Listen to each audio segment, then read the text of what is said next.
तो देखिए second case को। बेसिकली क्या है, जब हमें बोला गया है कि हमारा ऑब्जेक्ट रखा है फोकस पे, क्लियर है, फोकस पे हमारा ऑब्जेक्ट रखा है, हमने कुछ ऑब्जेक्ट रख दिया ए बी।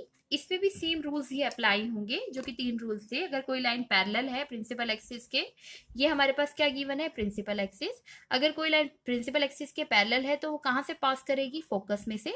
अगर कोई लाइन फोकस में से आ रही है तो प्रिंसिपल एक्सिस के पैरेलल हो जाएगी। अगर कोई लाइन सेंटर ऑफ कर्वेचर में से पास कर रही है तो वो वापस सेंटर ऑफ कर्वेचर में से ही रिफ्लेक्ट हो जाएगी। हाँ जी, देखिए इसके रूल्स को डिस्कस करते हैं। इमेज बनाने के लिए आपको क्या चाहिए बेटा, आपको इमेज बनाने के लिए हमेशा ही आपको दो रेस की रिक्वायरमेंट होती है। तो फर्स्ट रे देखिए आपकी इमेज बनाने के लिए हमने बोला कि यहां से एक लाइन निकल रही है, this is the parallel line. ये लाइन कहाँ पास हो रही है, कहाँ पे स्ट्राइक हो रही है, इस मिरर के ऊपर। जब तक आप किसी रे के ऊपर एरो हेड नहीं बनाएंगे तो वो शो नहीं करेगा कि वो एक रे है, ठीक है। वो क्लियर नहीं माना जाता कि एक रे है। तो ये आपने क्या बना दी, फर्स्ट रे बनाई जो कि जाके स्ट्राइक कर रही है इस मिरर के ऊपर। और अगर कोई लाइन प्रिंसिपल एक्सिस के पैरेलल है तो वो कहाँ से पास ऑन करेगी, वो निकलेगी आपकी फोकस में से। क्लियर है इतना। तो ये आपने क्या किया, फर्स्ट रूल लगाया। सेकेंड, इस पे और कौन सा रूल लगा सकते हैं हम, क्योंकि इसकी इमेज कैसी बनने वाली है। हाँ जी, सबसे पहले इसकी प्रॉपर्टीज देखिए, ध्यान दीजिए। फर्स्ट रूल लगाने के बाद हमारा जो ध्यान आता है कि हमारी जो इमेज बनने वाली है वो इन्फिनिटी पे बनने वाली है, रियल एंड इन्वर्टेड बनने वाली है और हाईली मैग्नीफाइड बनने वाली है। इन्फिनिटी पे बनने वाली है कि मतलब आपकी दो पैरेलल लाइंस आएंगी। Real and inverted, real he case है क्योंकि ये मिरर की साइड में ही बना है, मतलब रियर के रिफ्लेक्शन वाली साइड में ही आपकी इमेज बन रही है।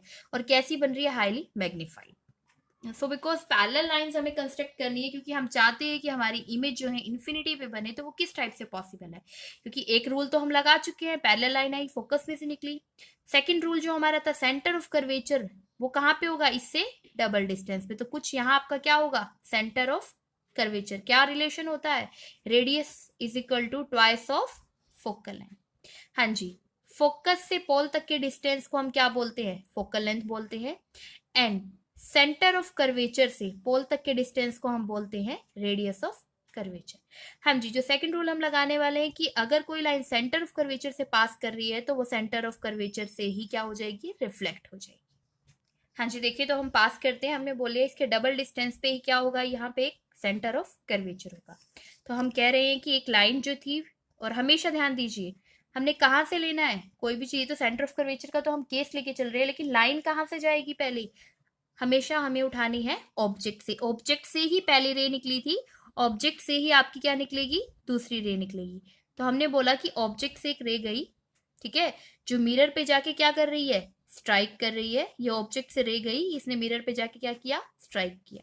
और ये मिरर पे स्ट्राइक करने के बाद, क्योंकि ये वर्चुअली आ कहाँ से रही थी, सेंटर ऑफ कर्वेचर में से, तो ये रे एग्जैक्टली रे क्या कर रही है, सेंटर ऑफ कर्वेचर में से ही वापस पास ऑन कर। क्लियर है इतना। और आपको ये दिखाई दे रहा है कि दोनों लाइंस कैसी हैं, एक दूसरे के पैरेलल है। पैरेलल है मतलब कभी भी इंटरसेक्ट नहीं करने वाली, और इंटरसेक्ट नहीं करेगी तो ये कैसी कहाँ पे जाके मिलेंगी, इन्फिनिटी के ऊपर। हम मान रहे हैं कि इसकी इमेज कहाँ बन रही है, इन्फिनिटी। हाँ जी बेटा, तो now we are going to discuss the third case. Third case के अंदर देखिए क्या है कि जब आपका ऑब्जेक्ट जो है फोकस और सेंटर ऑफ कर्वेचर के बीच में रखा है तो उसकी इमेज कहाँ बनने वाली है, बियॉन्ड सी। कैसी बनने वाली है, enlarged and real and inverted. तो ये आपको चेक करना है कि जब आप ऑब्जेक्ट को फोकस और सेंटर ऑफ कर्वेचर के बीच में रखते हैं तो क्या उसकी इमेज बियॉन्ड सी बन रही है, एनलार्ज बन रही है, रियल एंड इन्वर्टेड बन रही है या नहीं बन रही है। हाँ जी, देखिए हमने यहाँ पे क्या ड्रॉ कर रखा है, हमने यहाँ पे एक कॉनकेव मिरर ले रखा है। इस कॉनकेव मिरर के सेंटर पॉइंट को हम पोल बोलेंगे। कुछ डिस्टेंस पे हमने क्या बोल लिया है, यहाँ पे एक फोकस है। क्लियर है इतना। हाँ जी, और फोकस से ही अगर हमने एक रिलेशन हम जानते हैं कि पोल से फोकस तक के डिस्टेंस को फोकल लेंथ कहते हैं। रेडियस ऑफ कर्वेचर किसके इक्वल होता है, ट्वाइस ऑफ फोकल लेंथ की। तो इससे डबल डिस्टेंस समथिंग लाइक अगर आप स्केल से मेजर करेंगे तो इतना ही बनेगा। इतने डिस्टेंस पे आपने क्या मान लिया कि आपका क्या रखा है यहाँ पे, सेंटर ऑफ कर्वेचर। तो सेंटर ऑफ कर्वेचर से पोल तक के डिस्टेंस को हम क्या बोलते हैं, रेडियस ऑफ कर्वेचर। आपने ऑब्जेक्ट को कहाँ रखना है, आपने ऑब्जेक्ट को रखना है focus and centre of curvature के बीच में। तो हम क्या कह रहे हैं, एक ऑब्जेक्ट हम एज्यूम कर रहे हैं और उस ऑब्जेक्ट को हम कहाँ प्लेस कर रहे हैं बच्चों, हम इन मिडविन हम सेलेक्ट कर रहे हैं कि हमने हमारा ऑब्जेक्ट रखा है centre of curvature and focus के बीच। हाँ जी, इसकी हाइट को हमने ए बी से डिनोट कर दिया है। क्लियर है इतना। अब सेम हम रूल्स अप्लाई करने वाले हैं इस पे। क्या रूल्स रहेंगे? सेम वही 3 रूल्स थे कि अगर कोई पैरेलल लाइन है जो प्रिंसिपल एक्सिस के पैरेलल आ रही है वो फोकस में से निकलेगी, जो फोकस में से आती है वो पैरेलल निकलती है, और सेंटर ऑफ कर्वेचर से पास होने वाली सेंटर ऑफ कर्वेचर में से ही निकलती है। क्लियर है इतना? होप आपको समझ में आ गया होगा।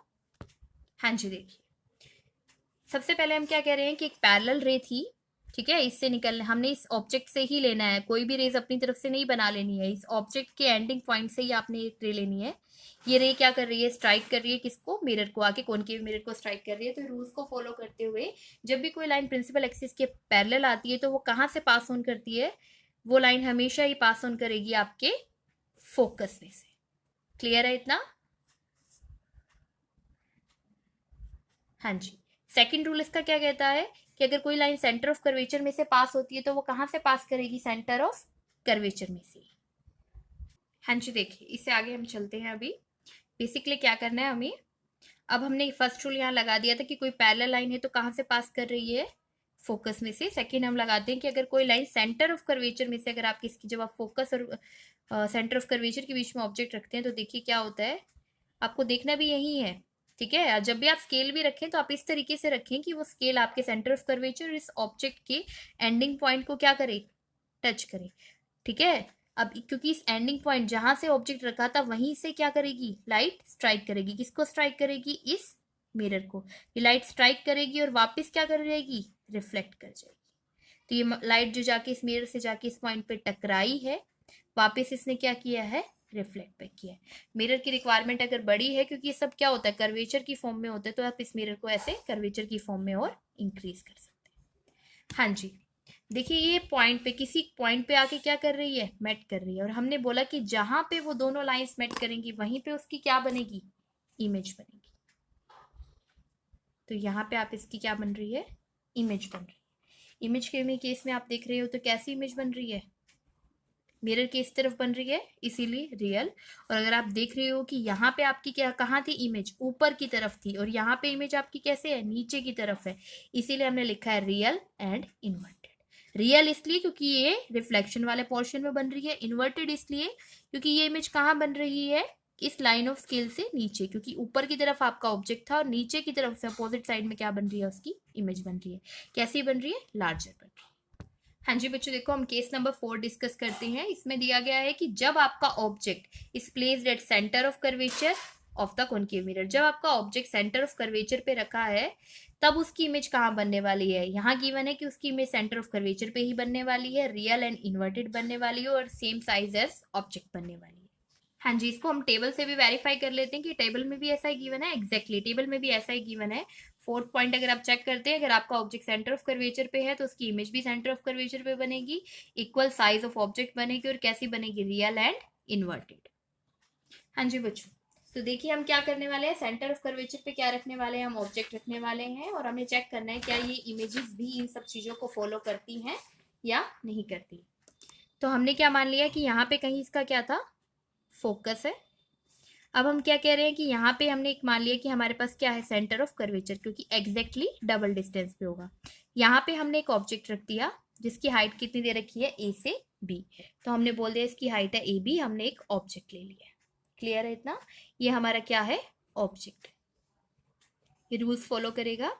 ने बोला कि ये जो हमारा ऑब्जेक्ट है इसकी इमेज कहाँ बन रही है? सेंटर ऑफ कर्वेचर पे। देखिए कैसे, सबसे पहला जो रूल है वो एग्जैक्टली यही फॉलो कर रहा है कि कोई भी रे जो ऑब्जेक्ट से पैरेलल निकलेगी और प्रिंसिपल एक्सिस के पैरेलल हो तो वो हमेशा कहाँ से पास ऑन करेगी? फोकस के अंदर। हाँ जी बच्चों, देखो ये लाइन हमारी रे आई, इसने मिरर पे क्या किया है? स्ट्राइक किया है। आफ्टर रिफ्लेक्शन ये क्या कर रही है? फोकस में से हमारी रे क्या कर रही है? पास ऑन कर रही है। तो फर्स्ट रूल हमने लगाया। और देखिए और कौन सा रूल इसमें से पास हो सकता है, क्योंकि हमें इमेज एग्जैक्टली यही बनानी है। सेकंड रूल अगर हम लगाते हैं, क्योंकि ये ऑब्जेक्ट कहाँ रखा है? सेंटर ऑफ कर्वेचर पे ही। अगर हम सेकंड रूल लगाते हैं, लगा के देखिए कोई नहीं, अगर आप सेकंड रूल लगाते हो तो क्या होगा?